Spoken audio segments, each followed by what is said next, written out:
Aujourd'hui, on a une nouvelle interview. J'interviewe donc souvent des experts. Aujourd'hui, j'ai choisi d'interviewer une experte dans un domaine d'un sport. On va en venir juste après. Merci Jess d'avoir accepté l'interview. Donc Jessica Buil, je vais te laisser te présenter parce que tu as un parcours qui est atypique. Alors, il y a ta sœur, tu as une sœur jumelle qui n'est pas là aujourd'hui. Qui sera peut-être prochaine fois. Et je vais te laisser te présenter sur ton parcours parce que tu pratiques un sport dans lequel vous avez été 5 fois champion du monde, si je dis pas de bêtises, et 6 fois champion d'Europe, ce qui n'est pas rien. Aujourd'hui, si j'ai décidé aussi de t'interviewer, c'est parce que le sport, peu importe qu'il soit, là on va parler de haut niveau, rejoint quand même beaucoup l'entrepreneuriat, le mental entre guillemets d'un chef d'entreprise, d'un entrepreneur. Donc c'était important de te recevoir aujourd'hui dans la chaîne et tu as accepté donc de pouvoir venir aujourd'hui pour répondre à quelques questions. Donc je vais te laisser te présenter pour les personnes qui vous connaissent pas, je veux dire vous parce que je vais citer aussi ta sœur Sabrina. Donc me planter un petit peu le décor de votre parcours et puis après je vais te poser d'autres questions sur la suite, parce que je connais l'époque et maintenant, donc on va y venir aussi après. Donc, je te laisse la parole et te présenter. Bon, mais tout d'abord, merci Romain de ton invitation. Ça me fait extrêmement plaisir, donc merci beaucoup. Donc, pour ceux qui ne me connaissent pas, en fait, j'ai été donc ma sœur et moi, donc je parlerai sur on ou nous. Oui. Voilà, comme ça, j'intègre ma sœur, comment dire, à l'intérieur de l'interview, même si elle n'a pas pu être là. Alors, en fait, nous, on a fait 10 ans de haut niveau en karaté. Au total, donc comme tu l'as très bien dit, donc on a fini au total sur 5 fois champion du monde et 6 fois champion d'Europe de karaté, voilà. Sachant que on a tiré le plus souvent, ça a été en équipe, pardon, mais on a aussi eu quand même du palmarès en individuel qui est moins marqué parce qu'on est vraiment connu, enfin du moins dans le monde du karaté, sous forme de travail en équipe, voilà, travail d'équipe, tout ça. Et donc il faut savoir, donc on a 10 ans de haut niveau, mais on a quand même 32 ans de pratique de karaté. Okay. Voilà. Donc ça commence à faire. Ouais, carrément. Voilà, donc suite à notre parcours de haut niveau, on a été pas mal amené à faire des stages en France, à l'étranger, tout ça. Donc en fait, si tu veux, ça nous a permis de vraiment de se développer dans l'enseignement.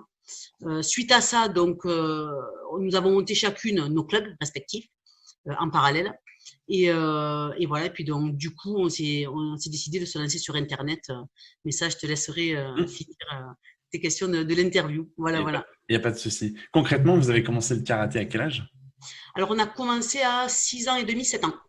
Et ce démarrage, ça a été une envie, vos parents qui vous ont poussé à le faire, ou je sais pas, vous avez vu d'autres à l'école, les gens faisaient du karaté, je sais pas, des amis faisaient du karaté, comment ça s'est produit?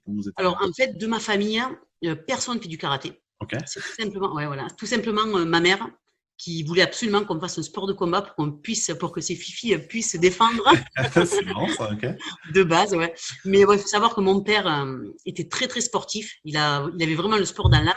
Sauf que la différence, on va dire aujourd'hui et avant, c'est qu'à l'époque, ma grand-mère n'avait pas forcément à l'après-guerre tout ça le financement pour intégrer ses enfants dans le sport, dans des associations sportives. Donc du coup, mon père avait vraiment, il avait fini d'ailleurs pompier à Paris. Il avait vraiment des qualités athlétiques qui, je pense, génétiquement, nous a été reversées. Voilà. Et donc c'est ma mère de base qui voulait vraiment qu'on fasse un sport de combat. Mais on a fait pendant des années, on a dû faire pendant 4-5 ans, on a fait plusieurs sports. On a fait de la gym, du tir à l'arc, du ping-pong, qu'est-ce qu'on a fait on a fait du trampoline, on adorait vraiment tous les sports. Et c'est vrai qu'on est tombé dans un premier club de karaté où le prof était vraiment très compétiteur. Okay. Donc, en fait, il nous a donné l'âme de la compète. Et de ce fait, en fait, on ne pouvait plus concevoir le sport sans compétition. Donc, on faisait tous les sports, la gym, le tennis, de manière, on va dire, de loisir, mais surtout pour une pratique de compétition, en fait. D'accord. Donc, voilà, il s'avère qu'arrivé à un moment donné, les compétitions tombaient en même temps. Les week-ends, donc bon, à un moment donné, il a fallu faire un choix.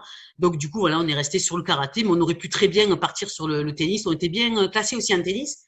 On était quand même pas mal doués en sport, bon, sauf en danse. C'était la catastrophe. Ah, on peut pas de bon partout. Hein. Mais voilà, donc du coup, on est resté sur le karaté. Et puis bon, c'est quand même, c'est un travail d'équipe, je trouve, entre les parents, l'entourage aussi. Parce que quand on est gamin, je crois qu'on était arrivé vers la ceinture orange. Donc orange, ça fait quoi? Ça fait 2 ans, 3 ans de karaté. Bon, mais voilà, comme tout gamin, on en a marre, on veut passer à autre chose, on veut, voilà. tu connais ça, Romain, on veut changer, quoi. Et du coup, non, c'est mes parents qui m'ont dit, non, vous avez quand même, on trouve quand même que vous avez du potentiel. Bon, ils pensaient pas qu'on allait finir un jour champion du monde, mais ils ont un peu poussé en disant, quand même, vous êtes doué, quand même, on le voit, quand même, par rapport aux autres. Bon, du coup, on a continué. Et en fait, on a bien fait de continuer parce que, ben voilà, derrière, il y a eu tout un parcours, on va dire, extraordinaire qui s'est développé et surtout une expérience de malade. Voilà. Carrément, ils ont misé sur les bons chevaux à cette époque-là parce que du coup, ils avaient vu en vous quand même deux boules de nerfs sur le tatami et dire qu'il y avait un vrai potentiel. C'est que déjà, vous dégagez quand même quelque chose parce que à ton époque, à mon époque aussi, il y avait pas mal de monde qui faisait du karaté. Enfin, une fédération, il y a encore un peu de monde qui en faisait. Et du coup, c'est vrai que déceler que vous étiez quand même sorti du lot malgré tout, ça a été finalement la bonne voie parce que vous avez après perfait et du coup, avec persévérance, vous avez obtenu des titres. Donc, ils ont bien fait de miser sur vous. C'est ça. Alors, je vais le préciser parce qu'on parle de karaté. Karaté, souvent, on voit ça comme du combat, etc. Mais là, on va parler de la partie kata. Kata, c'est ce qui vous a permis, tous les deux, d'avoir un titre, enfin des titres. Et en fait, le kata, en fait, ça s'apparente comme une discipline, entre guillemets, simple, mais c'est véritablement complexe, énergivore. En fait, il faut le pratiquer pour comprendre ce que c'est. Et ça demande beaucoup de concentration, de persévérance bien sûr, de motivation parce que c'est pas simple. Donc on n'est pas dans du combat pur et dur. Et c'est vrai que là pour le coup, pour les gens qui connaissent pas le kata, on va dire que c'est des mouvements qu'on pratique, disons dans l'espace, enfin sur l'espace alloué. Et après il y a aussi les bunkai. Bunkai, c'est en fait la mise en application des mouvements qu'on fait en situation. C'est ça. Ouais, c'est ça. Et en fait, la difficulté qu'il y a justement dans le kata, c'est qu'en fait, on est seul face à soi-même, donc on va vraiment un peu. Mais il y a quand même tout un côté athlétique derrière qui se développe, qui est quand même extraordinaire. Quand on le fait en équipe, il y a quand même ce côté de synchronisation qui est quand même fabuleux. Ouais. Et puis donc, depuis qu'ils avaient changé les règles depuis moins 10 ans là, de haut niveau, c'est qu'en fait, quand ils ont créé la partie bunkai, donc c'est vraiment l'application de chaque technique du kata. Des mouvements de karaté, on va dire, pour ceux qui connaissent pas, ça a vraiment une signification sous forme de combat codifié, quoi, en fait, voilà. Et là, bon, c'est génial parce que tu peux te faire plaisir avec des projections, du rythme, travail de précision, il y a quand même pas mal d'impact et tout ça, quoi. Donc, c'est sympa. On va dire, c'est visuellement, quand c'est bien fait, c'est cool, quoi. C'est super sympa. Oui, c'est vrai que j'invite les gens à regarder des vidéos sur YouTube, vos vidéos et d'autres, bien sûr. C'est vraiment un art et quand c'est bien fait, c'est magnifique à voir. Et on sent vraiment qu'il y a une énergie énorme parce que quand on n'est pas sportif, quand on regarde ça, on pourrait se dire, bah, c'est un combat justement tout seul dans le vent. Mais en fait, il y a beaucoup de ressources personnelles dans le sens c'est très énergivore, comme je disais. Et donc, il faut le voir et je trouve que c'est très joli quand c'est bien. En plus, c'est vraiment du travail millimétré. Hein, donc ça, il faut le savoir. C'est là-dessus que vous êtes noté d'ailleurs. Et c'est un travail qui demande vraiment de la précision. C'est terrible. Et surtout, en plus, toi, avec ta sœur et en équipe, c'est de la synchronisation extrême parce qu'il faut être pile poil réglé à la seconde près au même mouvement. Enfin, faut que vous soyez chacune le miroir de l'autre, quoi. Ah non, mais complètement. Puis ce qui est fabuleux en équipe, de mon expérience, c'est que seul déjà, quand tu arrives à déployer de la vitesse dans le mouvement, de l'explosivité, de la puissance, donc de l'impact dans ton mouvement, déjà quand tu le fais seul, ça impressionne, surtout pour des nénettes, pour des filles, voilà. Quand cette puissance est multipliée par 3, ça veut dire que ça dégage fois 3. Et pour des filles, nous ça a plu parce que déjà on était des filles on aurait pu limite combattre dans notre époque parce qu'aujourd'hui le karaté féminin a drôlement évolué, donc c'est encore plus et c'est tant mieux. Mais à l'époque on pouvait déjà tirer dans la catégorie masculine en fait, tellement qu'on sortait du lot sur le côté athlétique, voilà. Et c'est ce qui a plu. Nous on a joué vraiment sur ce côté-là, qui aurait pu ne pas plaire. Parce que moi, quand j'ai démarré vraiment le kata en compétition, les filles, c'était du gestuel, c'était très gracieux. Il n'y avait pas ce côté athlétique qui ressortait, en fait. Et moi, ça me plaisait pas, moi, ça. Déjà, j'aimais pas la danse, j'aimais pas tout ça, donc je voulais pas faire du karaté pour faire de la danse, quoi. Et du coup, moi, je regardais les mecs, en fait. Donc, nous, on a été inspirés d'un gars qui s'appelait Michael Milon. Voilà, on remet. Et donc lui, il a fini, ça a été vraiment le premier champion du monde en kata, français. Et ce mec-là, en fait, il a tout simplement tout explosé. Même de nos jours, quand on voit des vidéos de lui, pourtant ça date vraiment des années en arrière, déjà ça claque toujours, quoi. Et donc nous, avec ma sœur, on s'est vraiment inspiré de ça. Et on s'est dit, nous, on veut pas faire le karaté féminin, nous, on va faire du karaté masculin. Donc qui claque, qui envoie physiquement. Et c'est ce qu'on a voulu faire. Et puis de ce principe-là, en fait, on s'est fait repérer par les entraîneurs nationaux. Tout simplement, on s'est fait repérer. Pourquoi? Parce qu'en fait, on sortait du lot et on faisait pas comme tout le monde. Après, donc, il aurait pu très bien se planter. l'entraîneur, parce qu'il y avait quand même, vous savez, c'est l'équipe de France, ça fonctionne comme ça, mais si tu sors un peu du lot, ben non, c'est pas bon, c'est voilà. Et là, en fait, il a joué le jeu. Il s'est dit, ben de toute façon, aujourd'hui en France, du moins en kata, nous n'avons jamais eu de champion du monde. Il y a que les Japonaises. Les Japonaises, avant qu'on arrive, elles étaient, je crois, 14 ans champion du monde. 14 ans. Ouais. Ça veut dire que dès que tu fais un champion du monde, tu savais très bien que c'était les Japonaises qui gagnaient, quoi. Donc, il y avait même plus de suspense par rapport au public, quoi. Elles sortaient tellement du lot. Et donc, l'entraîneur national a joué le jeu, il a dit, ben, puisque de toute façon, les Français ne passent jamais, eh bien, en fait, on va changer. Là, on a la possibilité avec des filles qui veulent jouer autre chose. Donc, ben, je rentre dans leur jeu. Et en fait, il a bien fait. Bon, au début, il s'est fait taper sur les doigts, mais complètement. En disant, ouais, elles sont trop jeunes. Parce qu'en plus, on était à peine junior, qu'on était surclassé en senior. Enfin, il a vraiment tout bouleversé. Donc, pour vous dire que c'est vraiment un travail d'équipe. Il y a vraiment le talent, on va dire, de l'athlète, mais il y a quand même le talent du sélectionneur, de l'entraîneur, qui fait quand même beaucoup de choses. Et donc, de ce moment-là, en fait, on a vraiment explosé. Et on a fini, ben, pour la première fois, la première équipe française à battre les Japonaises sur leur terrain, quoi. Bravo. Voilà. Bravo. Et c'est de là, en fait, où tout s'est dégoupillé et qu'on a fait nos 10 ans de haut niveau de malade. Voilà. D'accord. C'est parti de ça. Et après, il y a une envolée extrême parce que vous avez eu plusieurs titres après qui ont suivi. Donc, du coup, ils se sont dit que finalement, ils ont bien fait de pas suivre les sentiers battus et d'essayer de laisser une chance à vous, enfin, à toi et ta sœur, pour vous développer. Et ça a matché. Alors, j'ai envie de dire, pourquoi finalement, vous, par exemple, quand je dis vous, encore une fois, c'est toi et ta sœur, pourquoi vous et pas d'autres? Parce que à cette époque-là, il y a toujours du monde aussi sur la ligne de départ. On n'est pas seul. Et je dirais, c'est quoi? C'est votre détermination. Qu'est-ce qui a fait que justement vous étiez différente des autres? Parce que c'est ce que tu dis justement là. Et qu'est-ce qui fait que la perception des gens autour de toi disait que vous étiez différente et vous ont laissé la chance de vous développer et du coup vous êtes devenue après championne? Est-ce qu'il y a quelque chose qui fait que ça? Ouais. Alors je pense déjà quand on s'est fait repérer, c'était vraiment au niveau national, donc genre championnat de France. C'est là où en fait on s'est fait repérer.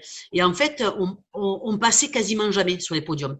On passait jamais sur les podiums. Pourquoi? Parce que les arbitres, tout simplement, ils ont des a priori, ils ont leur habitude. On fait passer tel style de travail, tel machin, tel truc. Et puis toi, quand tu arrives et que tu sors du lot, de toute façon, dès qu'ils sont déjà ceux qui sont dans l'équipe de France, comme ils estiment que c'est les meilleurs, ils regardent même pas celui d'à côté. C'est compliqué de se différencier. Et encore aujourd'hui, moi je vois des jeunes, j'en suis malade, des jeunes qui ont vraiment beaucoup de potentiel. Il y a personne, ils ont tous des œillères. Ils restent dans leur carcan et voilà. Mais aujourd'hui, le karaté français marche beaucoup moins bien que malheureusement à notre époque, et c'est dommage. Mais c'est pas parce que les athlètes n'ont pas forcément le niveau, c'est parce qu'en fait ils leur laissent pas la chance de l'exploiter en fait, tout simplement. Et donc nous vraiment, ce qui a différencié, c'est que cet entraîneur national, quand il a vu deux boules de nerfs, je veux dire 1m50, 1m55 sur le tapis qui déployaient leurs mouvements, mais comme des bombes électriques, quoi. Tu parles déjà, même rien que le public déjà il faisait ça. Le public regardait déjà de l'autre côté. Donc c'est qu'à un moment donné, il y avait quelque chose qui plaisait. Et surtout sur ce qui a vraiment fait la différence, j'insiste parce que c'était vraiment ça nous à nos débuts, c'est qu'en fait nous on a joué sur le côté athlétique alors que les anciennes et nénettes jouaient sur le côté gracieux, très gestuel. Et là quand on voyait des filles taper et envoyer autant que des mecs, même les mecs, il y en avait qui nous jalousaient tellement qu'on envoyait du bois, quoi. Donc pour te dire, comment tu veux qu'à un moment donné l'entraîneur national ils disent pas ah ben ouais celle-là elle sort du lot quand même, hein, quoi. Mais voilà, mais il a joué le jeu, il aurait pu dire non c'est trop risqué. Parce que ça aurait pu très bien ne pas plaire. Oui. Je veux dire, nous on a joué avec le feu, lui il a joué avec le feu aussi, et voilà c'est passé tant mieux pour nous et c'est très bien passé. Mais ça aurait pu ne pas passer. Et voilà c'est ce qui a fait la différence. C'est pour ça que prendre des risques dans le haut niveau ou même enfin, dans une pratique de compétition, je pense que même toi aussi pareil dans la vie professionnelle, à un moment donné ça en vaut la chandelle aussi quoi. Ouais, ça vaut le coup d'essayer. Tu l'as cité plusieurs fois, mais la différenciation fait la différence. Encore une fois, c'est le cas de le dire. Et vous êtes parti là-dedans, et c'est ce qui a fait que vous avez été reconnu et enfin en tout cas décelé avec un vrai potentiel et différente des autres. Donc, vous avez apporté une valeur différente, mais la différenciation est super importante.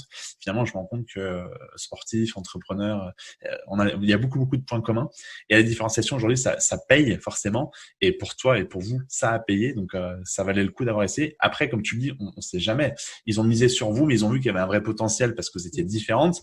Et personne ne peut savoir si demain ça va fonctionner. Maintenant, ça a été après la détermination, le travail qui a joue dans la balance. Mais globalement, c'est vrai que si on ne prend pas de risques dans la vie, tant que sportif ou même dans la vie de tous les jours, c'est vrai qu'on reste cantonné à être en bas du mur et attendre que ça se passe, mais il se passera jamais rien. C'est ça. Donc c'est ça. En plus, ce qui a plu aussi, c'est que le fait qu'on soit deux, qu'on soit jumelles, dans un travail d'équipe, c'est sûr que le mec, il a flashé aussi, quoi. Deux jumelles qui envoyaient des boulets de canon autant l'une que l'autre. Ça, avec plus de puissance, moi, j'avais plus d'explosivité. Ça, bon, je fais 5 kilos de plus, hein, mais un peu plus, hop, hop. Mais voilà, donc en fait, on a trouvé un travail complémentaire. Et du coup, on a explosé, quoi. Je veux dire, en 10 ans de haut niveau, je crois bien qu'on a changé, je crois, 4 fois de coéquipière. Ok. T'imagines, sur 5, on va dire, combien de champions du monde? 5, 6, je sais plus. 6, parce qu'il y en a un où on avait fait deuxième. Ouais. On est 5 fois champion du monde. Donc voilà, donc on a fait 6 championnats du monde. Donc sur 6 championnats du monde, on a dû changer, entre les juniors et les seniors, hein, je parle, on a changé 4 fois, quoi. D'accord. Et sur les 4 fois, à chaque fois, on a fini champion du monde. Donc ça veut pas dire que ça vient que de nous. Non. Mais il y a aussi l'intégration, voilà, l'intégration à chaque fois de la troisième qui est venue se greffer. Et on a su, en fait, dans notre entraînement, avoir l'intelligence de travailler sur de la complémentarité. D'accord. Et non pas faire un moule. Qu'aujourd'hui, ce que je reproche un peu, on va dire, au karaté français, c'est qu'en fait, ils travaillent trop sur un moule. On en a déjà discuté. Le moule, si c'est pour faire comme le champion du monde, ça sert à rien parce que le champion du monde, ça fait peut-être 20 ans qu'il travaille dans ses propres qualités, sur ses propres qualités. Tu ne peux pas, toi, travailler sur des qualités qui, déjà, peut-être ne vont pas te correspondre. C'est ça. Et rattraper 20 ans d'entraînement pour essayer de le surpasser, c'est impossible. Bien sûr. Donc, voilà. Donc, en fait, il faut vraiment travailler les qualités de l'individu. Il faut, voilà, comme tu dis, il faut se différencier, il faut individualiser. C'est le mot. Et je pense que sur le web, je fais le relationnel parce que moi, ça fait très peu de temps que je suis sur le web, mais maintenant, grâce à toi, Romain, je connais pas mal de choses maintenant, mais il y a beaucoup de demandes sur le web, il y a beaucoup de concurrence, c'est énormissime, tout le monde se met sur le web. Et si à un moment donné, on veut se différencier, bon, tu as bien vu, il faut apporter de la valeur, il faut se différencier, il faut apporter autre chose, quoi. C'est pareil, en fait, pour la pratique de haut niveau, quoi. C'est la même chose. Tu arrives sur le tatami ou tu arrives dans l'arène en tant qu'entrepreneur, c'est vrai que, ou sur Internet, peu importe, il faut que tu te différencies. Et c'est là où tu vas impacter les gens. Après, on peut pas être la pâle copie d'un champion. Il faut s'inspirer de ce qui se fait, certes, mais il faut apporter sa pierre à l'édifice, c'est-à-dire apporter sa valeur, tester aussi, parce que, en fait, si tu rentres dans un moule, c'est pour tout, hein. Si tu suis un mode d'emploi de A à Z, tu n'auras pas forcément les mêmes résultats que l'autre personne. Donc, il faut vraiment que tu apportes aussi ton entraînement, ta façon de faire aussi, ta vision des choses. Et c'est après, encore une fois, la détermination qui fait le reste. Tu peux t'inspirer de ce qui se fait, mais comme tout, c'est vrai que je pense que vraiment, c'est ta propre valeur que tu dois mettre en avant. Et vous, en l'occurrence, encore une fois, le fait d'être un duo, d'être explosive, d'avoir une approche effectivement un peu plus sportive, un peu plus masculine, ça a fait la différence. Et on le voit clairement. Donc, si on doit reprendre ce que tu viens de dire jusqu'à maintenant, il y a plein d'éléments qui vous ont différencié. Je reprends ce mot parce que c'est pourtant très important. Mais on retrouve beaucoup de similitudes dans tout et même dans la vie de tous les jours. Aujourd'hui, sur le web, il y a beaucoup de monde. Maintenant, c'est ce qui fait encore une fois la différence, c'est ta valeur, qui tu es, et puis c'est ce qui peut primer. Et après, il y a la persévérance et l'obstination et si tu veux avancer. Mais on retrouve beaucoup de similitudes quand même entre les deux. Maintenant, toi qui as travaillé donc essentiellement en binôme, donc avec ta sœur plus une troisième personne dans les katas par équipe, donc ta sœur, vous êtes une sœur jumelle bien sûr, avec laquelle vous avez atteint vos objectifs. Est-ce que vous arrivez à être complémentaires, à penser les mêmes choses? Est-ce que ça a été toujours dans le même sens? Parce que toi qui penses, je sais pas, un esprit sportif, peut-être qu'elle à un moment donné elle a pensé à autre chose. Est-ce que vous avez toujours suivi le même fil conducteur ou il y a eu des hauts et des bas? Alors, sur un point de vue d'entraînement, on se différencie parce que par exemple, déjà on n'a pas du tout la même morphologie. D'accord. Donc oui, entre la morphologie dans tous les sports, hein, c'est pareil, hein, que tu fasses 1m50 ou 1m90, c'est pas du tout la même chose quand tu fais tes déplacements. Oui. Donc déjà ça, il y a le poids aussi. Sabrina fait mine de rien 5 kilos de plus, moi je faisais 5 kilos de moins. Donc c'était pas pareil. Au niveau des déplacements, au niveau de l'explosivité, au niveau de la puissance, au niveau de la stabilité, même si même si on était fortes toutes les deux, toutes les trois, parce que c'est trois individus qui sont forts dans une équipe, à un moment donné, du moment où tu es en équipe, tu es quand même dans un inconfort. C'est-à-dire que quand tu fais ton sport, toi seul, quand tu joues au tennis, seul, c'est pas la même chose que quand tu fais un duo. Bien sûr. Un duo, il faut être en corrélation complète avec ton binôme pour savoir à quel moment tu vas se matcher, à quel moment tu vas y aller, à quel moment c'est toi qui vas te faire. Enfin, je veux dire, il y a quand même il faut se mettre à la place de la personne, quoi. Donc, il y a quand même une bonne compréhension. Et dans le travail en équipe, c'est exactement la même chose. Donc, ça veut dire que Sabrina était devant. En équipe, en fait, on était positionnés un devant. Puis, tu avais les deux derrière. Hop, on va dire 1 mètre derrière, 1,50 m derrière. Sous forme de triangle, en fait, on était positionnés. Et en fait, donc, si tu veux, Sab donnait le départ au niveau du rythme quand on allait vers l'avant. Sur la gauche, c'était moi. Parce que quand on prenait les mouvements sur la gauche, c'était moi qui prenais le rythme. À droite, c'était ma copine. Et puis derrière, je crois que c'était moi. Je ne me rappelle même plus bon, tellement, mais c'était ça, quoi. Et donc, en fait, il y a des moments où dans le kata, il suffit que ce soit ma coéquipière, ma copine, ou Sab, ma sœur, qui prenait le relais. Forcément, c'était pas à 100% ce qui me correspondait. Donc, il fallait assumer parce que Sab, elle avait toujours tendance à aller un peu vite. Et moi, j'étais toujours, fixe un peu plus pour un peu plus de puissance. Comme moi, j'étais moins puissante qu'elle, j'avais besoin de fixer un peu plus mes mouvements pour qu'ils soient plus marqués et plus nets. Elle avait moins besoin parce que forcément, elle faisait déjà 5 kilos de plus. Donc, plus un peu plus bourrine. Tu vois ce que je veux dire ou pas? Je vois. Et ça, en fait, tu rentres dans une zone d'inconfort, mais aussi bien moi que ma coéquipière et que Sabrina à un moment donné. Moi c'est pareil. Et du coup, c'est dur parce que être sur 1 minute 30 de mouvements enchaînés synchro, déjà à l'entraînement, c'est chaud. Alors, imagine en compétition, dans un état de stress, où tu sais que tu es regardé, tu as je ne sais pas combien de public qui te regarde, tu as quand même le stress de la note, de la note, des drapeaux qui vont se lever, tout ça. Et tout ça, il faut le gérer, quoi. Donc, tu as beau faire un rythme à l'entraînement, tu peux être sûr que le jour de la compète, c'est un peu plus accéléré, quoi. Donc, en fait, on est toujours dans de l'inconfort. Mais là où on a été intelligente, c'est qu'en fait, on s'est laissé mener. Alors, des fois, ça râlait à l'entraînement, en disant, oh, t'es trop vite, je te l'ai déjà dit. Bon. Et puis, vice versa. Moi, ma soeur me disait pareil, ma coéquipière pareil. Mais au final, c'est ce qui a fait qu'en fait, on se tirait l'une de l'autre parce que ce qui fait le sportif de haut niveau et ce qui fait le champion de chez champions, c'est celui qui va vraiment sortir de sa zone de confort, vraiment, et qui va se différencier. Mais il faut sortir de cette zone de confort. Et pourquoi on a tendance, qu'on soit sportif de haut niveau ou non, c'est qu'en fait, on a des rituels.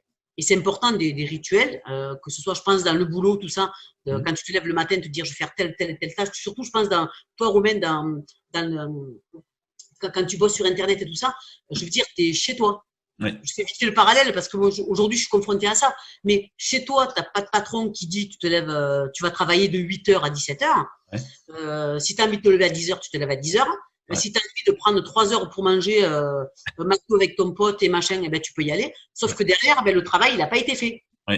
Donc, du coup, il y a quand même une assiduité, on va dire, et tu dois te créer des habitudes, des rituels. Mais nous, c'est pareil, en fait, tu as des rituels qui se créent. Et le problème du rituel, c'est que c'est bien, parce qu'il en faut pour performer, pour percer, pour être ça. Mais il faut savoir sortir, malgré le rituel, de sa zone de confort. Je sais pas si tu me comprends quand je m'explique. Et c'est là ce qui a fait la différence. Et donc, le fait d'être complémentaire dans le travail, et du coup, qu'on ne soit pas tout le temps satisfaite, mais parce que chacune travaille un peu en fonction de sa morphologie et de tout, et bien, du coup, tu sors de ta zone. T'es pas bien. Des fois, tu fais un mouvement, toi, tu te casses la figure, elle est super nette, toi, ça fait 10 fois que tu as fait le mouvement, ça fait 10 fois au même moment que tu te casses la figure, tu as un déséquilibre, tu sais pas pourquoi, ça te gonfle, tu dis, mais c'est bon, ralentis, moi, ça fait 20 fois que je me casse la figure. Et qu'elle ralentit pas toujours, tu vois ce que je veux dire? Mais à l'arrivée, tu finis champion du monde parce que le rythme a plu, la patate a plu et que machin, tu te dis, putain, ça, en fait, ça a valu la chandelle, quoi. Et du coup, voilà, quoi, c'est… Et donc, il y avait une vraie alchimie quand même entre toi et ta sœur. Bon, forcément, il y a parfois des incompréhensions, des engueulades, etc. Mais dans la globalité, vu qu'en plus, vous avez ce lien de sang qui vous lie, vous êtes jumelles, vous avez quand même une grosse complicité. Et je veux dire, quand le karaté a démarré, l'envie d'aller en compétition et l'envie de devenir championne, vous aviez quand même la hargne de le vouloir, toi ou ta sœur. Vous aviez toujours en tête d'aller au bout. Ah non, mais nous, on a fait du karaté, c'était, bon, peut-être pas Gabine, parce que quand tu es ceinture orange, au début, c'est le loisir, quoi. Mais après, quand tu commences à faire des championnats de ligue, des championnats départementaux, ben, t'es content, quoi. T'as la médaille au cou, t'as le public qui t'applaudit. Tu vois, c'est prenant, quoi. Et puis surtout, ça donne des objectifs de travail. Et je vois, moi, après, pratiquer un sport, en ayant l'objectif d'une compétition qui arrivait, ben, du coup, nous, on a vu le sport comme ça. Mais peut-être parce qu'on a eu le prof aussi qui était approprié, voilà, quoi. Vous êtes Mais, bien tombé dans le sens avec un prof qui avait envie aussi de vous motiver et puis vous avez aussi l'envie d'y arriver. Donc, forcément, les c'est deux. ça. Nous, après, je veux dire, ça a été clair dans notre tête. Hein. Nous, on n'était même pas ceinture noire qu'on disait, on veut être champion du monde, quoi. D'accord. Donc, voilà, quoi. Non, c'était, voilà, on voulait être les meilleurs et puis c'est tout, quoi. Après, c'est très bien, mais du coup, de se fixer des objectifs, ça permet aussi d'aller les chercher, d'aller les atteindre. Donc, c'est ce qui s'est produit d'ailleurs. Donc, Après, c'est difficile de se fixer des objectifs parce qu'il faut que ce soit réaliste. oui, Et c'est vrai que se fixer des objectifs trop hauts euh, et que du coup, c'est long à y arriver, ça peut démoraliser, ça peut, tu vois, tu peux partir dans une petite déprime, tu peux changer ton axe de travail qui peut-être ne sera pas bon. Non, et en fait, il faut se fixer des objectifs, mais malgré, tu vois, le gros objectif qu'on se fixait, c'est d'être champion du monde, on avait quand même des micro-objectifs qui étaient les départements, les ligues, les machins. oui. Quand on faisait des démonstrations, on voulait plaire au public. Nous, notre kiff, c'était que les gens nous regardent. Moi, quand les gens, ils nous regardaient, qui disaient à mes parents, putain, elles sont trop fortes, ah ouais, putain, c'est super beau à voir, ces machins. Moi, quand j'entendais ça de l'oreille, en fait, on est un peu, dans notre tête, on a quand même un ego surdimensionné quelque part Ah oui, de non. vouloir ça. Mais bon, c'est le sport, c'est, voilà, quoi. Mais voilà, t'as envie de plaire, t'as envie que ça arrache, t'as envie qu'on te regarde, tout simplement, parce que si t'as pas envie que tu sois regardé, déjà, tu fais pas de la compétition. C'est vrai. Et Euh, c'est gratifiant. C'est gratifiant de se dire que tout le travail que vous faites, ça porte ses fruits. Pas forcément pour être champion du monde, mais au moins que les gens apprécient votre travail. Après, il faut mettre des paliers. Comme tu dis, il faut avoir des objectifs assez hauts pour voir loin. Mais pour atteindre cet objectif-là, tu mets par palier pour essayer de réussir justement chaque strate, tu réussis. Et après, ça t'amène petit à petit et doucement vers l'objectif principal. c'est ça. Donc, C'est ça. Et tu vois, je rebondis là, juste, après je te laisse la parole, Romain, mais non, mais pas de souci. tu vois, quand j'ai démarré avec toi, on va dire sur Internet, tout ça, Mhm. ça paraît tellement, même je te l'avais dit, des fois, avant de lancer mes formations en ligne et tout avec Sab, je t'avais dit, putain, j'ai l'impression de soulever un travail et qu'on va jamais y arriver, quoi. Mhm. Tellement qu'il y avait tellement de choses à faire. Ben, pourquoi? Parce que ben, nous, on est bonne en karaté. Moi, tu me filmes, je te donne des trucs pédagogiques, il n'y a pas de souci, je suis à fond, quoi. Par contre, derrière toute la mise en place de site internet, des formations en ligne, techniquement, quand ça bug, quand machin, les plugins qu'il faut utiliser, les machins, pour toi, c'est simple parce qu'aujourd'hui, c'est ton boulot. Mais pour nous, qu'on n'y connaît absolument rien, ça paraît insurmontable. Et tu vois, et tu as su, c'est pour ça que moi, je te l'ai dit, hein, tu es mon mentor, hein, tu es le mentor de ça, mais c'est clair. Moi, je suis comme ça, moi, c'est tu me plais. C'est comme l'entraîneur de haut niveau, c'est pareil. C'est soit tu adhères et tu fonces à fond, Ouais. soit voilà. Et moi, ce qui m'a plu, c'est qu'en fait, voilà, tu sais donner des objectifs, mais tout est accessible. Tout paraît simple. Je veux dire, tu as vu, dès que j'ai une question, de machin, en 2 secondes, c'est réglé avec toi, quoi. Et du coup, toi, peut-être, tu t'en rends pas compte, mais moi, je te le dis de l'extérieur parce que c'est important. Mais du coup, tout paraît accessible. Comment dire? Et du coup, tu avances, donc ça fait plaisir. Et Ouais. en fait, même dans des moments où tu es un peu démoralisé, parce que moi, ça m'est arrivé, toujours Ah sur oui. le net, à être démoralisé, de me dire, putain, qu'est-ce que je fous là? C'est bon, ça me prend la tête. Je préfère aller m'entraîner que faire 3 heures sur. Du coup, je passe mon cul assis pendant tout le temps, alors que moi, j'étais bien à mon entraînement. Tu vois, il y a ça aussi, quoi.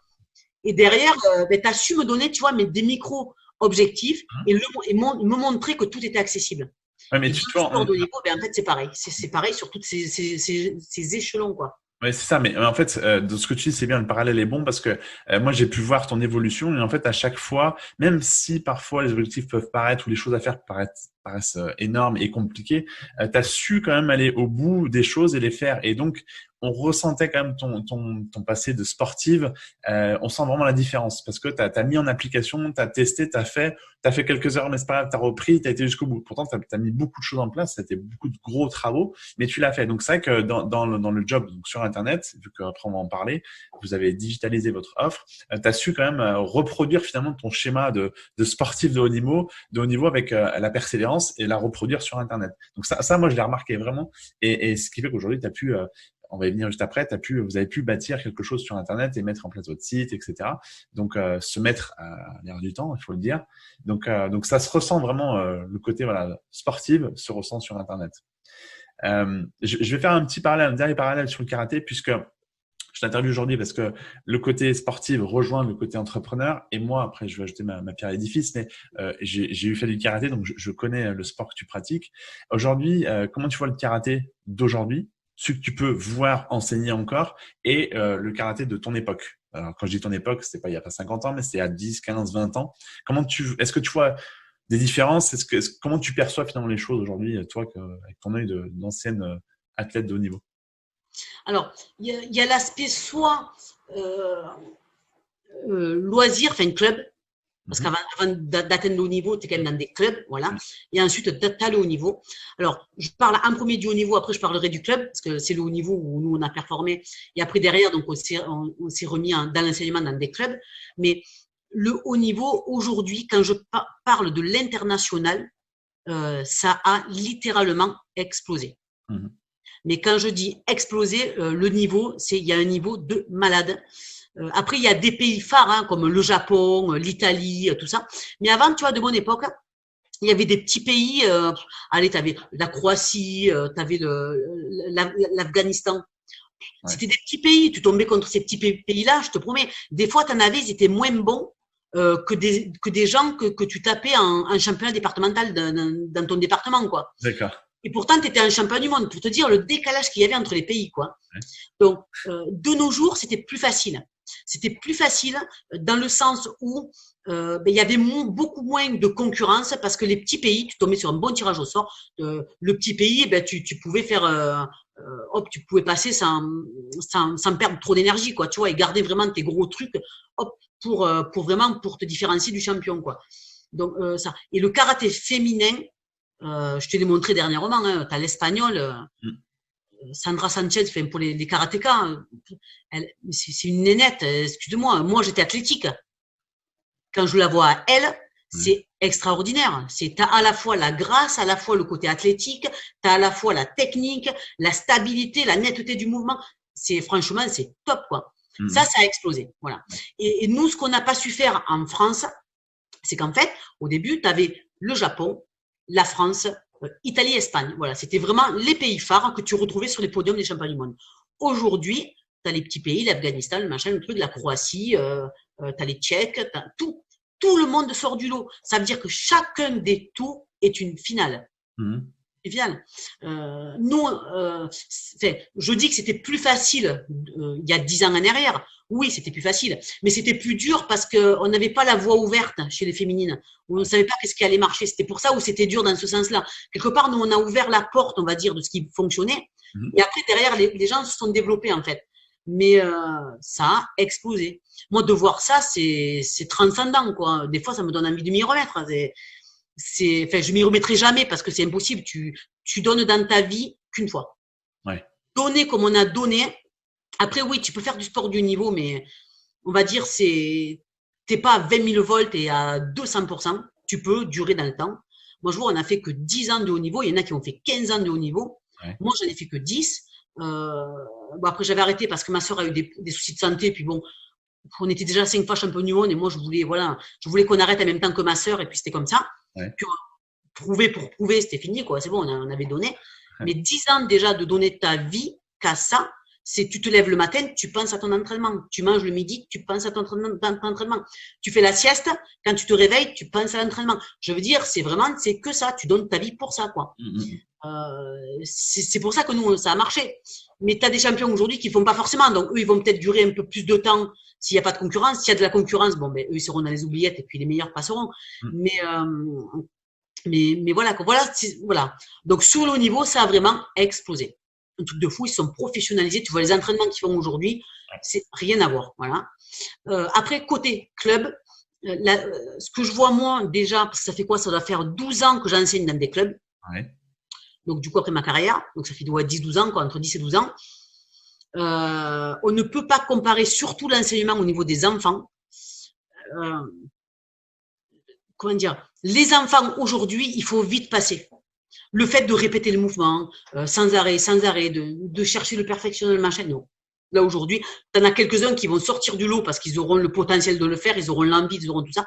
Ouais. Sinon, tu as la plupart des enfants, non, c'est au bout d'un moment, c'est bon, moi, le geste, je le connais dans son intégralité, sur sa forme générale, c'est bon, fais-moi voir autre chose, quoi.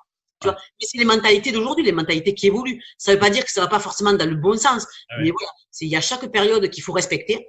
Par contre, là où il faut être intelligent, c'est que toi, en tant qu'enseignant, il faut savoir s'adapter, on va dire, à différents pratiquants d'aujourd'hui, quoi, selon les mentalités. Exact. Je te rejoins là-dessus, effectivement. Après, il y a un point qui est important aujourd'hui, c'est là, on va y venir, on va doucement en venir à Internet. Aujourd'hui, c'est vrai qu'on a la chance, pour les gens qui pratiquent du sport, n'importe quel sport, c'est qu'il y a tellement de vidéos, Insta, YouTube, Facebook, de grands champions sur lesquels tu peux te calquer, regarder, analyser, re-regarder. Il y a tellement de vidéos existantes que c'est vrai qu'aujourd'hui aussi, quelqu'un qui veut partir sur l'international, ou en tout cas avoir des vrais résultats dans sa discipline, il y a quand même beaucoup de choses qui s'offrent à soi si on veut évoluer, si on est fervent, si on a vraiment envie d'apprendre et on a envie de puiser de l'énergie d'aller voir ce que font les autres, on a à disposition un outil qui est Internet. Et aujourd'hui, il y a énormément de ressources. Donc, quelqu'un qui veut vraiment persévérer, pas forcément être champion du monde, mais persévérer dans cette discipline et être très bon, il a tout sous la main en fait, entre un prof qui peut être motivant ou une équipe de France qui peut être motivante, mais aussi de l'autre côté avec toutes les ressources médias qu'on a, c'est vrai qu'il y a matière à faire quelque chose quand même. Donc Oui. après, en fait, la question pour rebondir après en parlant d'Internet et pour me concernant, donc moi j'exerce sur Internet, l'idée c'était de te dire que finalement le mental d'un sportif aujourd'hui, pour moi encore une fois je le redis, s'apparente à un chef d'entreprise.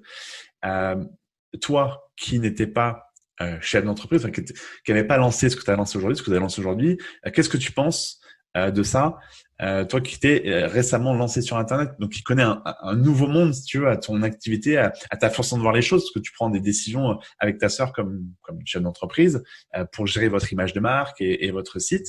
Donc, qu'est-ce que tu penses toi aujourd'hui de ça, de ce décalage, le mental que tu as de championne et aujourd'hui le mental de championne que tu as toujours, mais plus associé à ta discipline que tu digitalises en fait. Alors déjà, moi j'ai une phrase que mes parents nous répétaient souvent. Ouais. Donc j'ai fait le parallèle vraiment quand on s'est lancé dans la vie professionnelle. C'est qu'en fait on s'est dit le travail paie toujours. Ouais. Voilà. Mes parents, c'est la phrase tout con, mais c'est la phrase qui marche bien. La seule différence, c'est que le travail paie toujours. Oui, bon, c'est pas forcément que du positif tout le temps. Il y a des hauts, il y a des bas. C'est comme tout dans la vie, voilà. Il faut savoir rebondir, c'est ça. Et c'est vrai que comment dire, enfin, j'ai perdu le fil, mais le fait que le travail paie toujours, moi, tu vois, quand on s'entraînait, tout n'a pas tout marché tout de suite. Oui. Donc, en fait, c'était, voilà. Et encore qu'on fait partie quand même des chanceuses, on n'a pas trop souffert de l'échec. D'accord. Voilà, ça a été une chance. Alors, ça a été une chance, oui, parce que c'est ce qui nous a permis de tout le temps rebondir et d'exceller et de jamais se poser de questions, donc du coup de se freiner. Ouais. Mais ça a été quelque part, on va dire, néfaste dans le sens où, tu sais, c'est un peu comme l'enfant roi. Ouais. L'enfant roi qui a tout sur place, le jour où il tombe sur un truc un peu plus compliqué, eh ben, soit il va se donner les moyens pour rebondir, soit il va sombrer. Voilà. Eh ben, c'est un peu ce truc-là, quoi. Et nous, du coup, quand on s'est lancé sur Internet, on s'était dit, voilà, on a beaucoup on a des compétences qu'on peut exploiter, qu'on peut apporter aux gens, parce que le but, c'était d'aider les gens en karaté. Et on s'est dit, à part quelques stages qu'on fait en France, à l'international, tout ça, à part ces gens-là qui viennent à nos stages, au final, et puis chacune dans nos clubs, ouais. Au final, en fait, on n'apporte pas grand-chose à tous les karatékas. Je crois qu'on était l'année dernière ou cette année, je sais plus, on était 250 000 karatékas. Ouais. Donc, sur 250 000 karatékas, t'imagines, allez, si tu apportes quelque chose à 30 personnes, tout confondu, enfin, un peu plus, j'exagère, mais c'est pas énorme. Donc, c'est pour ça qu'en fait, le fait de se lancer sur Internet, ça permet d'aider les gens et de montrer, on va dire, nos capacités, nos astuces, tout notre vécu, en fait, à une plus grande partie des karatékas. Et du coup, voilà, le fait de faire le parallèle entre les deux, c'est qu'en fait, il ne faut rien lâcher. Et petit à petit, même si c'est long à venir, ouais. À un moment donné, il y a l'objectif à atteindre. Voilà, il faut accepter que on va progresser un peu, on redescend un peu. Ok, ouais. On monte, tac, et ainsi de suite. Il faut savoir tout le temps rebondir et pas être tout le temps dans la négation et être négatif, se dire j'y arriverai jamais, machin. Non, il y a toujours une solution à un problème, quoi.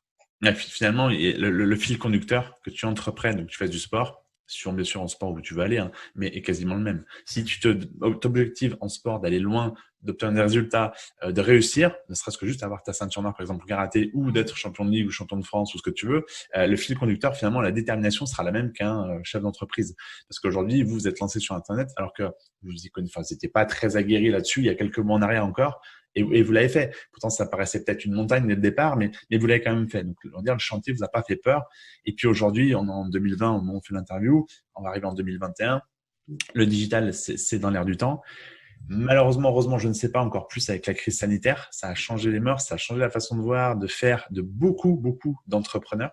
Parce que quand je pense entrepreneurs, je pense aux commerçants, aux magasins qui ont dû se remettre en question terriblement. Ceux qui voulaient pas trop entendre les réseaux sociaux ou Internet ont été obligés de s'accommoder à ça. Donc, plus ou moins bien pour certains. Mais il y a quand même un fil conducteur, voilà, c'est la détermination. Quand on a envie, on trouve toujours des solutions. Et aujourd'hui, encore plus avec Internet. Et justement, alors, c'est assez marrant parce que la question que je voulais te poser, c'est comment on peut digitaliser finalement un sport qui officiellement demande du contact, parce qu'on va dire le karaté c'est du combat, c'est du contact, le kata c'est faut voir les personnes avec qui tu travailles, et puis c'est des mouvements, faut t'entraîner. Donc comment finalement tu as pu, et comment avec ta sœur vous avez pu digitaliser finalement un sport qui se pratique quand même en salle, comment ça s'est passé, ce que vous avez mis en place? Alors en fait, nous, ce qui nous a vachement aidé, c'est qu'en fait, quelque part qu'on est traîné, qu'on est tardé à digitaliser, on va dire, notre pratique, ça a été une bonne chose. Alors, on aurait pu le faire un peu plus tôt, ça c'est clair, mais bon, c'est comme ça, c'est la vie. Mais si on l'avait fait, tu vois, tout de suite après notre carrière, on n'aurait pas eu forcément la même pédagogie au niveau des explications qu'on a aujourd'hui. Et ce qui est compliqué quand tu digitalises tes formations, c'est qu'en fait, quand tu fais des stages, déjà, tu es face à un public direct, donc tu as un échange direct. C'est-à-dire qu'en fait, la personne va te poser des questions. C'est un peu comme là, en interview. Tu me poses des questions, on se répond, tac, tac, ça donne des idées, mine de rien. Du coup, voilà, le fait que la personne soit confrontée à un problème, hop, ça te fait penser à un truc sur ta pédagogie pour éviter d'un truc, voilà. Sauf que là, ben, en fait, quand tu es sur Internet, quand tu es en train de te filmer, ben, tu es seul face à ta caméra. Donc, ça veut dire quoi? Ça veut dire qu'en fait, il te faut tout préparer en amont pour éviter d'oublier un maximum de choses dans ta pédagogie. Et surtout, alors l'avantage qu'on a, c'est que le kata, bon, c'est visuel. Tu peux le faire seul, comme on l'a vu, ou bien en équipe. Ça, c'est l'avantage. Donc, du coup, tu peux montrer, toi, des mouvements, te filmer grâce, on va dire, à l'expérience qu'on a eue depuis le temps qu'on enseigne et qu'on fait des stages et tout. On a quand même une façon de parler quand on s'exprime que les gens, en fait, même à travers la vidéo, ils arrivent à comprendre ce qu'on veut. Et il suffit qu'on montre, nous, les mouvements. Je veux dire, c'est explicite. Nous, c'est ce qui ressort de nos formations. C'est ce qui ressort en disant, c'est la pédagogie, quoi. C'est de rendre quelque chose de compliqué. Donc, du coup, ça me fait penser à toi, dans ton domaine. Quelque chose de compliqué, en fait, on le rend plus ou moins simple et accessible. Voilà, c'est le but. Mais ça, voilà, c'est l'expérience, on va dire, du direct qu'on a fait pendant des années. Donc ça a été un bon point. Après, la difficulté, voilà, c'est de préparer en amont quand même pour rien oublier dans ta logique de progression sur des vidéos. Et le plus dur qu'il y a, mais après, c'est nous, on veut faire comme ça. C'est qu'en fait, on veut pas se filmer pendant 1 heure et montrer des mouvements pendant 1 heure, tac, tac, tac, non. Parce que si la personne, elle se retrouve confrontée à, c'est pas comme quand tu fais 2 heures de stage. 2 heures de stage, c'est interactif. Si tu fais, que tu plombes au gars 2 heures de vidéo sur le net, au bout de 10 minutes, il en a marre, il raccroche, il a même pas vu ta formation, quoi. C'est ça. Tu vois, il faut quand même que ce soit, on ne parle pas d'interactivité, mais il faut que ce soit quand même dynamique. Et pour que ce soit dynamique, nous, on a joué sur ça, je pense que c'est bien. C'est qu'en fait, on a vraiment, tu as vu, séquencé chacune des vidéos. Nos vidéos, elles durent 5 minutes maximum, je crois, la plus longue, quoi. Et encore, après, ça dépend des thèmes, mais voilà. Et du coup, en fait, chaque thème, la personne a la possibilité de cliquer sur un onglet pour aller voir telle technique, tel machin. Donc, du coup, c'est, voilà, elle en a marre, elle fait que 10 minutes de trucs, elle en a marre, elle va faire autre chose, elle revient. C'est, voilà. Puis, il y a ça. Et puis, il y a aussi nous, la chance qu'on a, c'est d'être deux. Et du coup, le fait, voilà. C'est pour ça que j'ai voulu, avec ça, on ne savait pas trop comment, parce que ça habite à Rouen, moi, j'habite du côté de Montpellier. Donc, c'est un peu compliqué pour faire des formations en ligne. Donc, il faut qu'on soit au même moment, enfin, bref. Donc, du coup, on a pris l'option, en fait, qu'elle descende, ou que moi je monte, peu importe, parce que des fois, on s'est filmé chez Sab. Mais du coup, on est deux. Et le fait qu'on soit deux, les gens, en fait, déjà, quand on était en stage, ils surkiffaient. Le fait qu'il y en ait une qui démarre une phrase, l'autre qui la termine. Donc, du coup, c'est hyper interactif, c'est hyper attrayant. Et du coup, eh bien, en fait, nous, c'est encore un point positif et de la valeur qu'on apporte en faisant ça, c'est qu'en fait, au travers les vidéos, les gens, ils ressentent ça. Du coup, ça donne un côté super sympa aux gens, quoi. Voilà, c'est ça. Et alors, je vais le dire parce qu'effectivement, j'avais vu tes vidéos, enfin vos vidéos de formation, parce que pour digitaliser, donc vous avez mis en place des formations en ligne qui montrent toute la pédagogie. Mais ce qui est relativement bien et ce que tu le dis et ce que moi j'ai ressenti, c'est qu'on sent vraiment le peps, le punch dans la vidéo, comme si on était avec toi en train de faire un cours, vraiment en présentiel. Donc là, pour le coup, dans vos vidéos, vous retranscrivez vraiment l'énergie que vous avez à donner et à revendre sur un tatami, encore une fois en présentiel. Donc c'est vrai que vous avez su faire le pas d'aller sur Internet, parce que c'est pas forcément facile pour tout le monde, et c'est pas forcément évident, ça c'est clair. Et vous avez su le faire déjà très bien, et vous avez su reproduire et retransmettre vraiment l'énergie, la pédagogie, le duo de choc que vous êtes au travers de vos vidéos. Et ça, c'est top. Donc, c'est vrai que, du coup, comment digitaliser un sport qui demande du contact? Eh bien, en fait, vous l'avez fait en retranscrivant votre pédagogie en vidéo. Certes, c'est de la vidéo, mais on a le côté vidéo, on a le côté aussi, vous êtes assez disponible pour répondre, pour être là. Donc, au final, je ne vais pas dire qu'on occulte le côté digital, mais vous avez fait le bon pas, le bon cheminement, surtout voilà, pour rendre humain un côté virtuel. Parce qu'aujourd'hui, je pense que de toute façon, dans une carrière de sportif, et n'importe qui d'ailleurs, hein, qui veut diversifier sa visibilité, ses sources aussi de revenus, eh bien, on va utiliser Internet. Et Internet, ben, comme pour vous en tant que sportif de haut niveau, ça permet voilà, d'avoir une visibilité différente et d'apporter aussi une pédagogie, une approche différente. Mais on retrouve toujours le même noyau, c'est les sœurs Bull qui redonnent cette énergie et comme on vous a connu sur le tatami. Donc ça, c'est cool. Et là, vous l'avez bien mis en place et c'est vrai que vos formations, en tout cas, retranscrire vraiment qui vous êtes. Alors, en fait, toutes les questions, encore une fois, je vais le redire, le répéter, mais c'est vrai que toutes les questions que j'ai posées jusqu'à maintenant, elles rejoignent quand même finalement les mêmes aptitudes qu'un chef d'entreprise, qu'un entrepreneur, que quelqu'un qui travaille chez lui, un freelance. Il faut quand même les mêmes aptitudes pour aller au bout des choses et se développer. Une personne comme moi, par exemple, qui se développe, ou comme toi, qui se développe au quotidien sur Internet. Finalement, notre vie en tant qu'entrepreneur s'apparente à un sportif de haut niveau.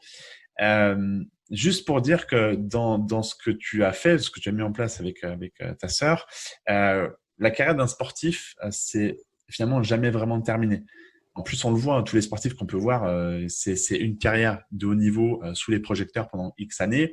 Après, effectivement, on tombe un peu plus dans l'ombre, mais ça n'enlève rien à la pédagogie que vous avez, à l'expérience et tout ça. Donc, en fait, c'est juste que vous êtes plus sous les projecteurs. Mais comme tu as dit tout à l'heure, quand tu as été 5 fois champion du monde et 6 fois champion d'Europe, t'as plus rien à prouver. Que tu sois champion du monde 25 fois, ça change rien à ta vie, je pense, à ta carrière.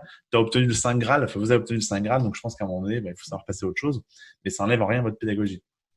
Et en fait, on pourrait imaginer la carrière d'un sportif à un iceberg. Les gens voient votre succès. En plus, vous, c'est aussi passé à la télé, donc ils vont vu face, la réussite. Donc ça, c'est la face visible de l'iceberg. Et après, il y a cette retraite sportive de haut niveau, hein, je parle de haut niveau, mais vous continuez d'exercer. Donc ça, justement, c'est la face cachée de l'iceberg que les gens ne voient pas. Et en fait, finalement, vous n'arrêtez jamais. Mais en fait, non, on ne s'est jamais arrêté. On a fait une petite coupure vraiment après le haut niveau, où là, on a quand même fait un break, parce que c'est vrai que ça demande énormément d'investissement. Enfin, au début, on ne s'en rend pas compte, hein, parce que moi, les gens ils me disaient, c'est quand même contraignant, hein, le sport de haut niveau, c'est quand même… c'est quand même des contraintes et tout. Tu peux pas trop sortir. Enfin, tu peux pas trop sortir. On peut sortir, faut pas exagérer, mais c'est une hygiène de vie bien cadrée quand même. Ouais, voilà. Mais nous, en fait, c'était tellement notre passion, c'était tellement un vouloir que pour moi, je préférais limite aller m'entraîner qu'aller sortir, faire la fiesta et mettre une semaine avant de récupérer, quoi. Tellement que moi, j'avais mon objectif en tête. C'était non, je pense que vraiment, on était fait pour ça, quoi. Aussi bien le corps que l'esprit, quoi, parce que c'est clair. Et du coup.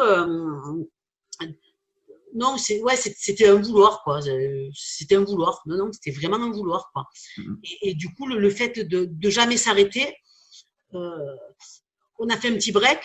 Puis c'est vrai qu'au bout d'un moment, tu vois, je te parle de 4-5 ans en arrière, que vraiment quand on a arrêté la compétition, c'est vrai que du coup, on se dit, putain, je sais pas si c'était à refaire, faire 2 fois ça, ce qu'on a fait pendant 10 ans, sans compter avant, hein, dans ta vie, je ne sais pas si on le ferait exactement de la même manière, avec autant de conviction et autant d'engagement.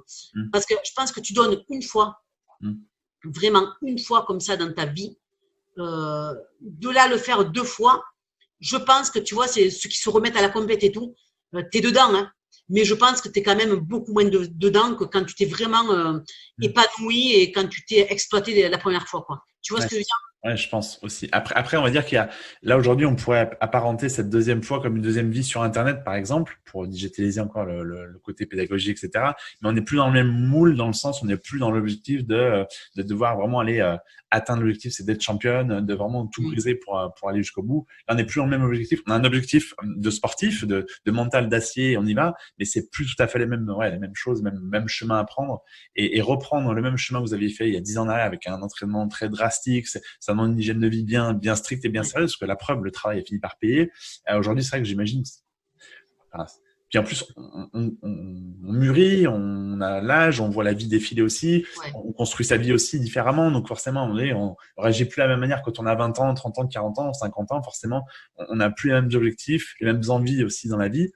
On a ce noyau central qui est d'aller continuer de persévérer, d'être obstiné à vouloir bien faire les choses quand on les entame.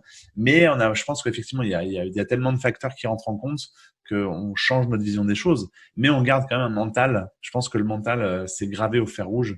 Toujours un mental en béton quand même. Ah non, mais là, il y a rien qui change, quoi. Il y a rien qui change dans le. Après, tu l'oublies quand même. Tu l'oublies. C'est pas que tu l'oublies. C'est qu'en fait, tu peux vite fait sortir de ta zone de confort. Ouais. Et ça, c'est pour tout le monde. Et moi, je vois, on parle à peine du sport, on parle même pas de sport de haut niveau, rien que s'entraîner, voilà, je suis dans ma salle de sport, s'entraîner un peu tous les jours, voilà, quand tu as une vie de famille, tout couplé, hein, le travail, le club, Internet, la vie de famille, de temps en temps, prendre le temps de s'entraîner, bon, voilà, tac. Et puis, d'un seul coup, tu t'entraînes moins parce que tu as beaucoup de travail. Donc, du coup, le soir, tu arrives, tu es un peu fatigué, donc tu commences à te mettre sur le canapé, ce que je faisais très rarement d'ailleurs quand je faisais du sport. Et puis, tu le fais une fois, tu le fais 2 fois, et puis après, tu le fais tous les soirs. Ouais. Et puis, le jour où tu n'as pas envie d'aller t'entraîner, tu n'y vas pas. Ouais. Tu vois ce que je veux dire? Ouais. Et du coup, vite fait, une personne sportive, vite fait, tu rentres dans l'engrenage où tu as envie de rien glander, excuse-moi du terme, mais tu as envie de rien foutre. Et tout le monde est ça. Je veux dire, moi qui suis hyper sportive, ça m'est déjà arrivé. Il a fallu que je me dise, oh Jess, tu sors un peu de là, même si tu n'es pas obligé de te déchirer la panse, si tu es crevé, mais au moins bouge un peu. Pourquoi? Parce que déjà, tu es entraîneur.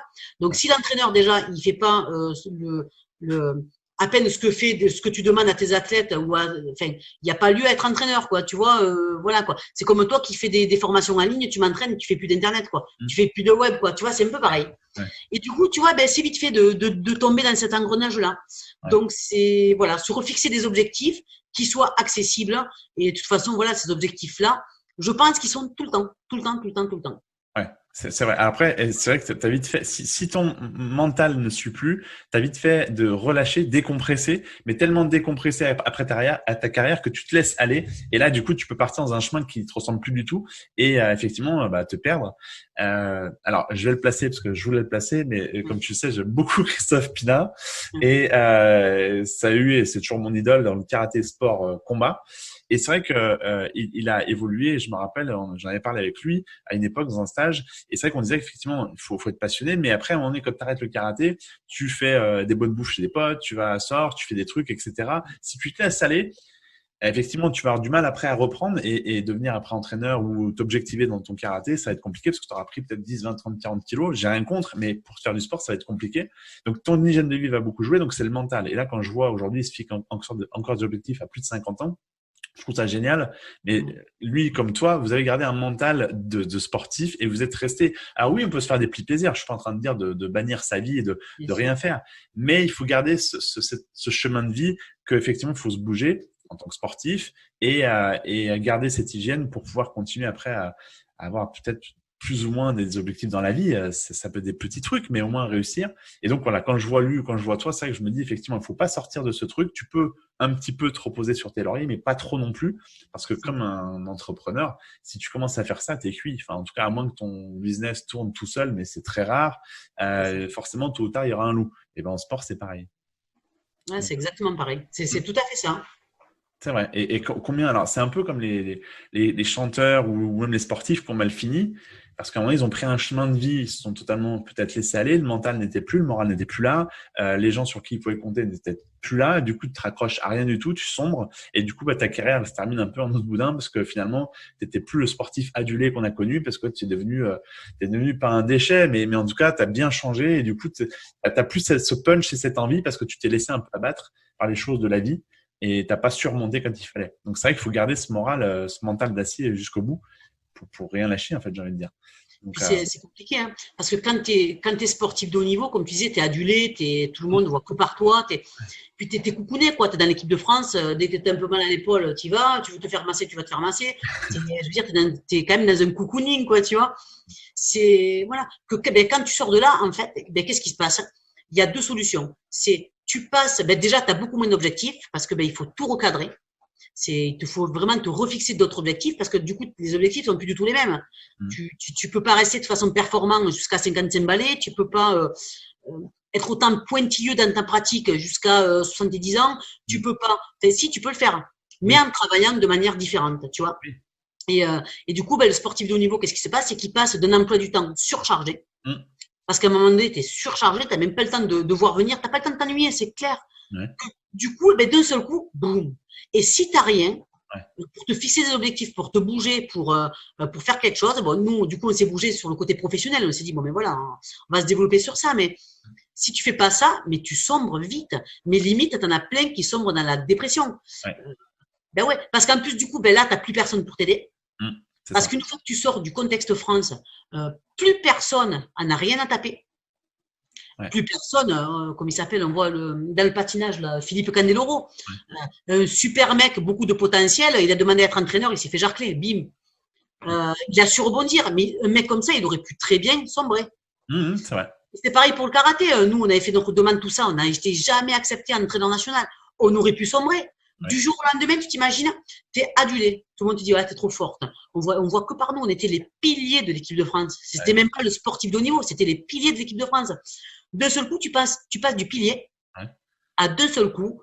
Tu imagines, tu vas dans ton club, puis forcément, t'es pas connu par tous, parce que ceux qui débutent le karaté te connaissent pas. Et là, t'as le petit gabin de 6 ans, il sait même pas qui tu es, quoi. Et là, tu te dis, ben, tu prends quand même une star, parce que t'as ton ego qui t'apprend, boum, déjà dans ta tête. Et de deux, ben, t'as pas la fédération qui va te dire, oh, en fait, je viens un peu voir des nouvelles, comment ça se passe ta reconversion. Non, ils en ont rien à taper. Eux, ils alignent pour certains athlètes, pour la reconversion, quand même, des athlètes, voilà, pour que tu arrives à avoir une reconversion. Mais derrière, que ça marche ou que ça marche pas, personne n'a rien à taper. C'est clair. Tu as des karatékas, tu fais un stage dans tes clubs, dans ta formation, il y a machin, il y a un truc qui plaît pas à une personne, tu t'en prends plein la figure. Elle va pas regarder que tu es champion du monde, elle va te dire, tu as fait de la merde.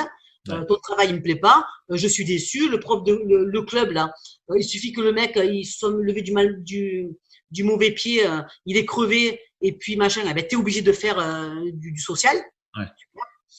Tu vois, tu te joues un peu de psychologue, alors qu'avant c'était toi, t'avais pas du tout besoin de te jouer psychologue, hein. T'avais un psychologue qui te gérait, quoi, tu vois. Donc c'est complètement l'opposé, quoi. T'es en autonomie totale. C'est la difficulté du sportif de niveau, quoi, quand il arrête. Ouais, c'est ça, mais du coup, tu te retrouves comme une personne qui entreprend ou un sportif, il est seul face à son écran ou seul face à ses papiers, et à un moment donné, il faut qu'il se bouge. S'il se motive pas tout seul, c'est compliqué. Donc, surtout quand tu as connu la gloire, et après tu peux sombrer assez facilement. Donc, c'est peut-être la facilité. C'est facile de le dire, pour moi, comme ça, avec un point de vue extérieur. Je l'ai pas vécu, mais par contre, c'est vrai que ça demande à s'accrocher et à pas se trouver d'excuses et à essayer de rebondir assez rapidement. Donc, faut garder encore une fois le mental d'acier que tu avais pendant ta carrière sportive. Faut le garder toute ta vie parce que ça te sert tôt ou tard pour entreprendre, pour ta vie de tous les jours dans le quotidien. Mais si tu commences à lâcher, effectivement, tu peux vite sombrer plus bas que terre. Donc, c'est super important. Ouais, carrément. Non, carrément. Et c'est dur. Psychologiquement, c'est dur. Ouais, c'est très dur, c'est clair. Combien de stars on peut voir, nous en tant que public, mais on peut voir des stars qui ont sombré, forcément, parce qu'on n'est pas à leur place, donc on peut pas juger. Quand tu as connu les projecteurs, quand tu es adulé, comme tu dis, quand tu es au milieu de ces projecteurs-là, forcément, tu vois pas tout ce qu'il y a autour, mais une fois que tu sors de ces projecteurs-là, tu commences à revoir un peu la vraie vie, ton quotidien, comment il va arriver, et ça, il y a que toi qui le vis. Et les gens qui sont autour, majoritairement, souvent on te juge, mais ils vivent pas ce que tu es en train de vivre. Donc, c'est vrai que ça peut être la solution de facilité, c'est de baisser les bras. Donc après, il faut garder ce mental et continuer à persévérer comme tu le fais, aujourd'hui vous le faites, parce qu'avec ta sœur, vous êtes donc sur Internet aussi. Vous pratiquez encore votre karaté à un niveau dans lequel on ressent votre énergie, vraiment votre pédagogie. Donc c'est vrai que c'est important de savoir rebondir. Et aujourd'hui, là, comme ça, un conseil, est-ce que tu as un conseil à donner? Quelqu'un qui est sportif, déjà, donc sportif, et quelqu'un qui est sportif et qui voudrait sortir un peu de ce carcan, juste s'entraîner, d'être visible, parce qu'aujourd'hui on a Internet, il faut le dire, on a les réseaux sociaux qui permettent d'être visible, d'avoir sa communauté, etc. Est-ce que tu as un conseil à donner pour un sportif aujourd'hui, comme ça, par rapport à toi, la carrière que tu as eue, et comment sont les carrières aujourd'hui des jeunes sur le marché? Est-ce que tu as un conseil à donner? Déjà, moi, je dis, c'est se digitaliser, quoi. Ouais. De nos jours, il n'y a pas photo, quoi.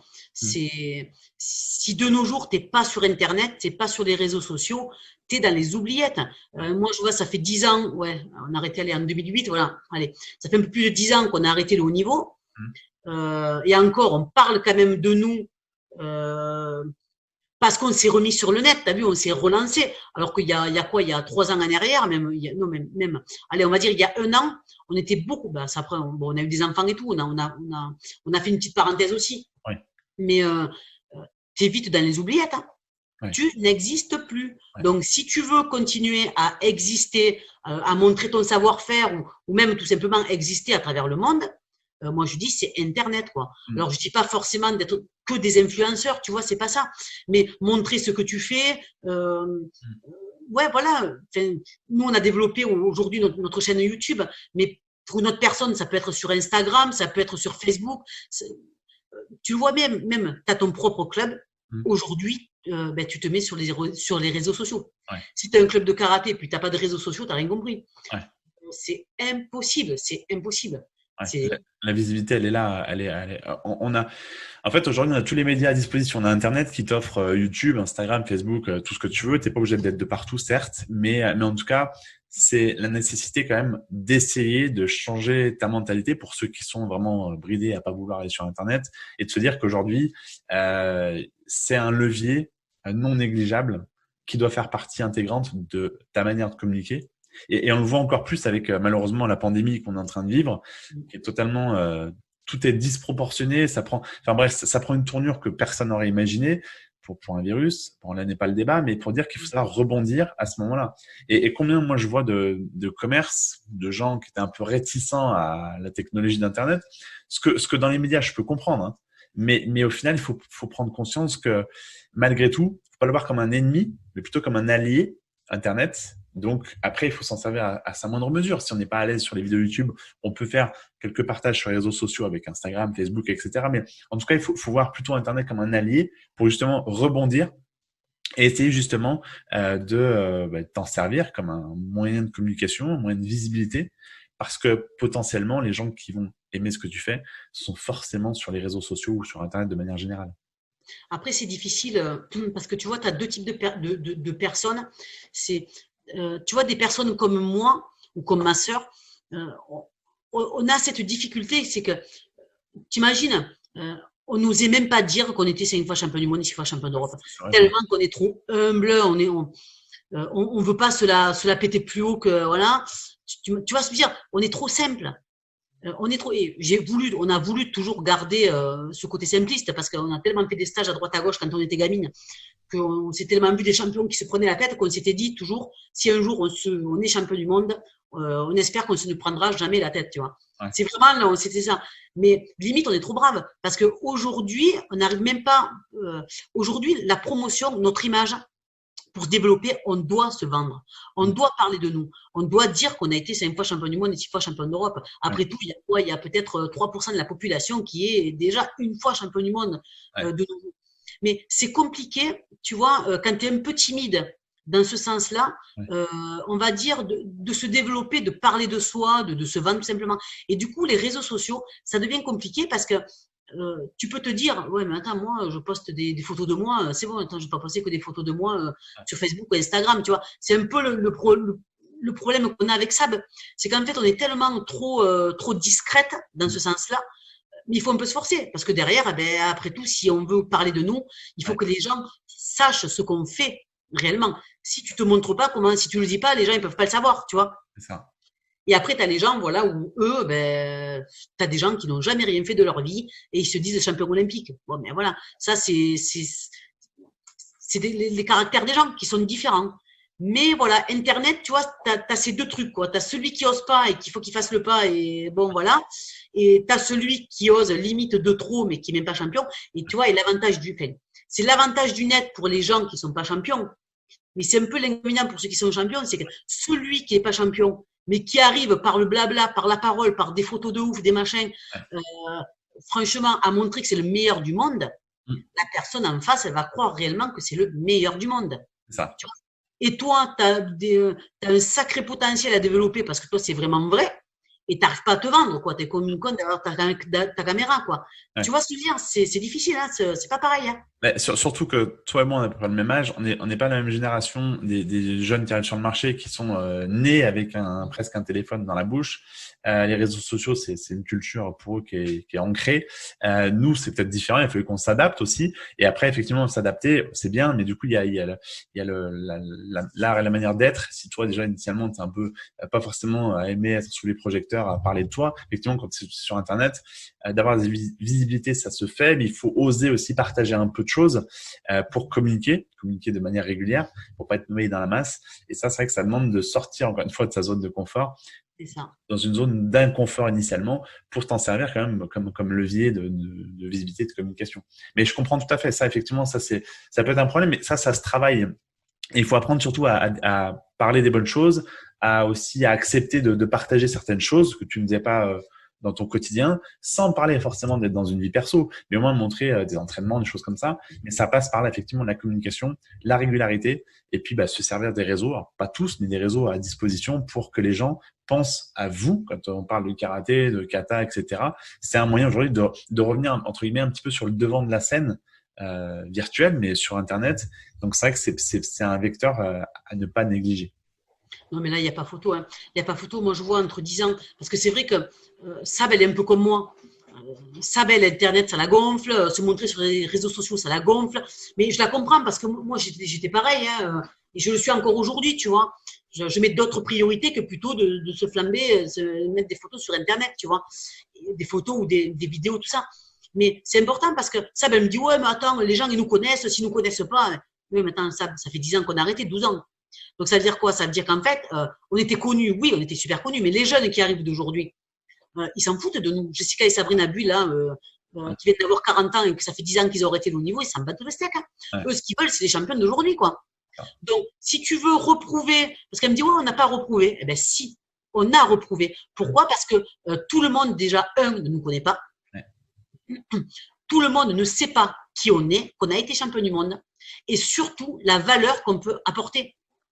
Ouais. Donc, si on l'explique pas, si on l'expose pas sur les réseaux sociaux, tu loupes, on va dire, 90% de ton public. C'est vrai. C'est vrai. Il faut accepter ça. Il faut reconquérir ton public d'une manière, à votre manière, hein, en plus. Hein, il n'y a pas besoin de faire non plus des campagnes de pub et de la vidéo de partout, mais à votre manière. C'est vrai que c'est important aujourd'hui. N'importe quel sportif qui veut continuer sa carrière, notamment sur le web, devra accepter de jouer le jeu, de reconquérir un public et d'y aller. Et je pense que malgré tout, même si c'est difficile de le faire, on a cette facilité d'avoir ce réseau en face, donc Internet, qui t'offre cette opportunité. Tu peux être au fin fond de chez toi dans une campagne absolue et bien te développer sur Internet et avoir de la visibilité, attirer des centaines, voire des milliers de personnes, chose que tu ferais même pas dans une arène en compétition, même en championnat du monde. Donc, c'est cette magie-là, Internet, en quelques clics ou en quelques vidéos, tu peux obtenir quand même drainer ton audience et ta communauté qui vont te suivre. Mais ça passe par la communication régulière, effectivement, sur les réseaux. Juste, je vais terminer cette interview. Est-ce que tu auras un mot de la fin de ce qu'on a dit? On a parlé du sport, on a présenté ta carrière, on a expliqué effectivement que tu as su, avec ta sœur, vous avez rebondi sur le digital, bien sûr, sur Internet. Vous avez eu cette carrière de sportive haut niveau, donc qui a été difficile, mais vous avez persévéré, vous avez obtenu tous vos titres. Et donc, vous êtes devenu entre guillemets, aujourd'hui, vos propres chefs d'entreprise, que vous êtes votre propre image et que vous donc vendez sur Internet. Est-ce que tu aurais un mot de la fin de cette interview? Déjà, le mot de la fin, je dirais priorité, c'est ne jamais baisser les bras. Ouais. Jamais, jamais, jamais, que ce soit dans n'importe quel domaine. Voilà. Deuxième mot de la fin, c'est se fixer des objectifs. Ouais. qui soit cohérent, parce que sans objectif, déjà, tu n'avances pas. Mm. Ça, c'est clair. Troisième mot de la fin, c'est qu'il faut se digitaliser à fond. Il n'y a pas photo de nos jours si t'es pas sur le net, si t'es pas sur les réseaux sociaux, c'est fini, c'est clair. Tu peux aller te rhabiller et puis regarder ta télé tous les soirs, tes séries télé. C'est clair, mais je parle comme ça, mais c'est la vérité, quoi. Et surtout, cinquième mot de la fin, c'est il faut savoir déléguer, dans le sens où on est bon dans un domaine, de moi qui est le sport, qui est le karaté. Je ne suis pas bonne sur Internet. Voilà. C'est pour ça que j'ai fait appel à toi, Romain. Tu vois. Et il faut savoir s'entourer de gens qui sont compétents. Voilà, c'est le mot. Il faut pas vouloir tout gérer tout seul, parce que pour moi, tout gérer tout seul, tout faire tout seul, on va dans le gouffre. Parce que tu peux pas tout mener de front, c'est impossible. On n'est pas bon dans tout. On ne peut pas prendre le temps de se perfectionner dans tout. C'est comme si moi je voulais me former sur Internet. Si demain je veux faire ton job, Romain, il me faudrait je sais pas combien d'années de pratique que toi tu as déjà je sais pas combien d'années d'expérience. C'est pas possible. Donc il faut savoir déléguer, il faut se former et faire appel à des gens si vraiment on veut se développer, quoi. Voilà. Exact. Ben, écoute, j'aurais pas mieux conclu finalement. Juste, je vais rebondir encore une fois. Je parle de ça parce que c'est dans l'air du temps malheureusement, mais avec la pandémie, encore une fois, beaucoup de gens ont dû s'adapter. Des commerces, je pense aux commerces, aux entreprises aussi, qui subissent de plein fouet tout ça. Mais du coup, la réadaptabilité, le fait de penser différemment, de servir comme encore une fois Internet, la communication comme un allié pour essayer de trouver des solutions, a fait que je pense que ça aide aussi pas mal de gens à sortir un peu la tête de l'eau.